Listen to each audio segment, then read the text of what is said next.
ताहि दे गति राम उदारा, सबरी के आश्रम पगुधारा।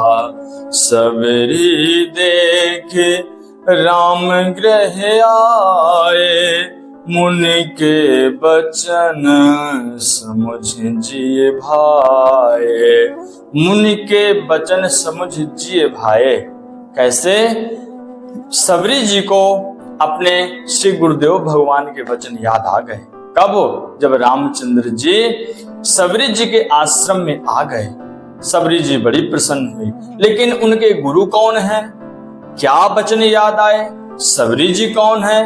तो आइए देखते हैं सबरी जी का पूर्वोत्तर चरित्र क्या है। सबरी जी अपने पूर्व जन्म में एक सुंदर राजकुमारी थी, जिनका विवाह एक राजा से हुआ और कुंभ में दोनों राजा और रानी कुंभ में प्रयागराज में गंगा जी के स्नान करने हेतु गए। लेकिन रानी ने देखा कि ऋषिगण जगह जगह पर महात्मा जन भगवान का भजन कर रहे हैं, हवन इत्यादि कर रहे हैं, भंडारे की सेवा चल रही है। तो रानी का भी बड़ा मन हुआ महाराज कि वो इन साधु संतों के संग में लग करके सेवा करे। लेकिन राजा से आज्ञा ली, लेकिन राजा ने आज्ञा नहीं दी कि आप रानी हो, आपको शोभा नहीं देता। तब रानी को बड़ी ग्लानि हुई। जब रानी जी को ग्लानि हुई, तब उन्होंने उस रथ से कूदकर गंगा जी के पास गई और गंगा जी से कहा कि हे माता, आप तो सभी की मनोकामनाएं पूर्ण करने वाली हो, अतः मेरा जो अगला जन्म हो तो मुझे रानी मत बनाइएगा, ना मुझको इतना खूबसूरत बनाइएगा कि जिसके आड़ में, जिसके बाधा में मैं ठाकुर जी की भक्ति और ठाकुर जी के जनों के संग में लगकर उनकी सेवा न कर सकूं। और ऐसा कहते कहते वह रानी गंगा जी में जल समाधि ले ली।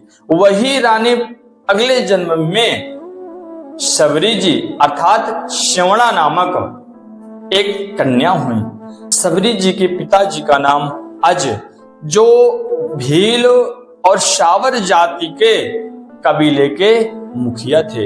इनकी माता जी का नाम इंदुमती और सबरी जी के बचपन का नाम श्यामला था।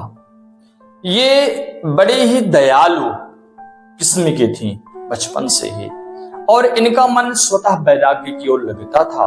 इनके पिता को जिज्ञासा हुई, ब्राह्मणों से पूछा गया। ब्राह्मणों ने कहा कि इसका विवाह जल्दी कर दो। तो सावर जात में भील कुल भीलों के यहाँ ऐसा होता है कि पशु पक्षियों को मार करके बारात में भोजन कराया जाता है। इसी हेतु उनके पिताजी ने एक बाड़े में खूब सारे जीव जंतुओं को इकट्ठा करके एकत्रित कर लिया। और एक दिन सबरी जी ने अपनी माँ से पूछा कि माँ, ये इतने पशु क्यों बंदी बने हुए हैं, क्यों? तो उन्होंने कहा कि तुम्हारा विवाह होगा और विवाह में जो बाराती आएंगे उनकी भोजन की व्यवस्था है। ऐसा सुनते ही महाराज सबरी जी का मन कांप उठा कि अरे, मेरे विवाह में इतने पशुओं की बलि चढ़ेगी, इतने पशु मारे जाएंगे। उन्होंने निश्चय किया कि मैं विवाह ही नहीं करूंगी। और सबरी जी, रात्रि का समय आया, उन्होंने दरवाजे खोल दिए और सारे पशुओं को स्वतंत्र कर दिया। तब एक व्यक्ति ने देख लिया। तब सबरी जी डरी और डर के मारे वो भागकर ऋषिमुख पर्वत में आ गई। 2 दिन महाराज भागते भागते ऋषिमुख पर्वत पर पंपापुर में आ गई। और जब पंपापुर में आ गई तो पंपापुर में 10,000 ऋषि अनवरत तपस्या करते थे। उन्हीं में से एक मतंग ऋषि जी थे। मतंग ऋषि जी, नाम ही उनका मतंग है, इसलिए बड़े ही अपने में मग्न रहने वाले ऋषि मतंग ऋषि थे। तो सबरी जी ने मतंग ऋषि जी के ही पास में एक छोटी सी कुटिया बना ली। और कुटिया बना ली तो मतंग ऋषि जी अपने शिष्यों से कहते हैं, सत्संग करते हैं, कहते हैं कि पवित्र जीवन ही परम पवित्र परमात्मा से मिलाता है।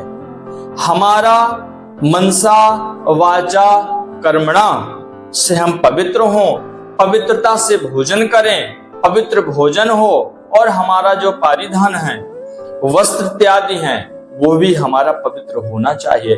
पवित्र मन में ही पवित्र देवता का वास होता है, और जब पवित्र मन होता है तभी हम पूरे विश्व में अपने ठाकुर जी को देख सकते हैं।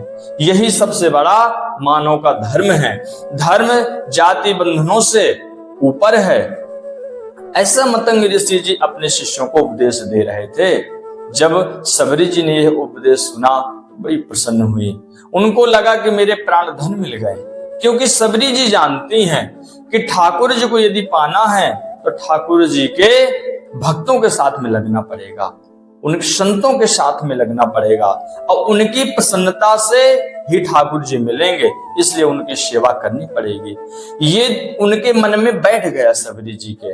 इसलिए सबरी जी रात्रि में लगभग 2 बजे जाग करके ऋषियों के आंगन में आगे रास्ते पर बढ़िया झाड़ू लगा देती, वहां पर सुंदर सुंदर सुगंधित पुष्प बिछा देती, और उन संतों के लिए, महात्माओं के लिए संविदा की व्यवस्था कर देती, ताकि वो यज्ञ करेंगे, हवन करेंगे इत्यादि। वो गुप्त रूप से महाराज सेवा करने लगी।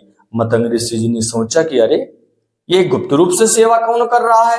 तब शिष्यों से कहा कि ऐसा करो, पहरा दो और पता लगाओ कि कौन गुप्त रूप से सेवा कर रहा है। तो शिष्यों ने पहरा लगाया। रात्रि में सबरी जी पकड़ी गई तो सबरी जी कांप उठे कि अरे मेरी लगता है सेवा छिन गई। तब मतंग ऋषि जी ने कहा कि पुत्री परेशान नहीं हो, अरे चुपके क्या सेवा करना है, खुल के सेवा करो।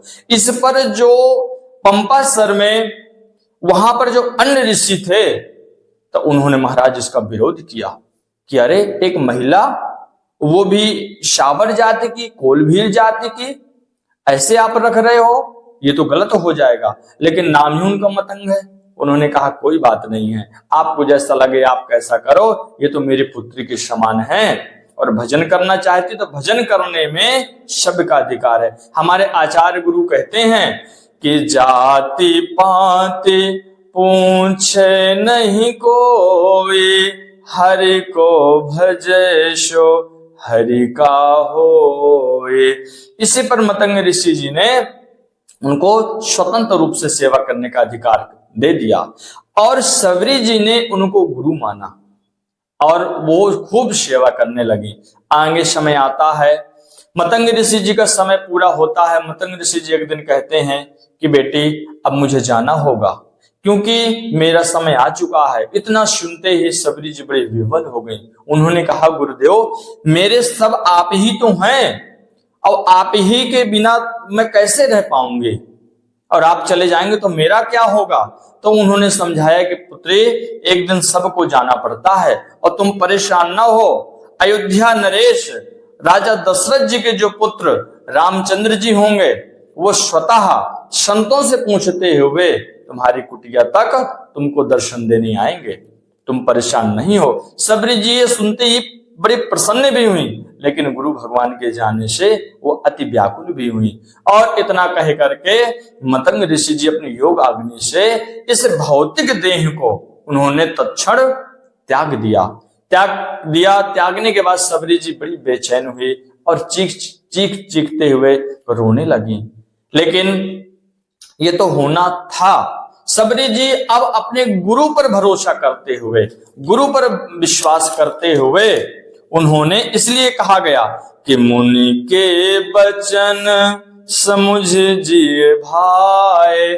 जब रामचंद्र जी आए तब ये वचन उनको स्मरण आ गए। समय आया और रामचंद्र जी का जब वनवास हुआ, वनवास में जब सीता जी का हरण हुआ, तो आरण्य कांड में आता है कि ठाकुर जी पूछते पूछते आज के कर्नाटक में, जहां सबरी जी का आश्रम था, वो आज का कर्नाटक है, पूछते पूछते वो संतों से सबरी जी के पास पहुंचे। तब संतों को भी बड़ा आश्चर्य हुआ कि अरे ये हमारे पास ना आकर के ये सबरी जी के पास गए, क्यों ना जाएं, क्योंकि राम ही केवल प्रेम प्यारा, जान ले ओ जो जान निहारा। ठाकुर जी तो हमारे सिर्फ प्रेम के प्यासे हैं और किसी चीज के नहीं है। इसके बाद में सबरी जी के पास गए। सबरी जी बड़ी प्रसन्न हुई। कैसे हैं ठाकुर जी? जब सबरी जी देखती हैं, सरसिज लोचन बाहु विशाला, जटा मुकुट सिर और बनमाला, श्याम गौर सुंदर दो भाई, सबरी पर चरण लपटाए। रामचंद्र जी को देखते ही, क्योंकि वर्षों का इंतजार था, मार्ग पर पुष्प बिछाती थी, झाड़ू लगाती थी कि राम जी आएंगे। आज वो दिन आ गया, राम जी आए। तो राम जी को देखते ही, वो श्यामल गौर शरीर को देखते ही सबरी जी उनके चरणों में लेट गई। ठाकुर जी ने उठाया, राम जी अंदर आश्रम पर आए, यथा उचित बैठाया और क्या किया? प्रेम मगन मुख बचन नावा, पुनि पुनि पद सरोज सिर नावा, सादर जल लय चरण पखारे, पुनि सुंदर आसन बैठारे।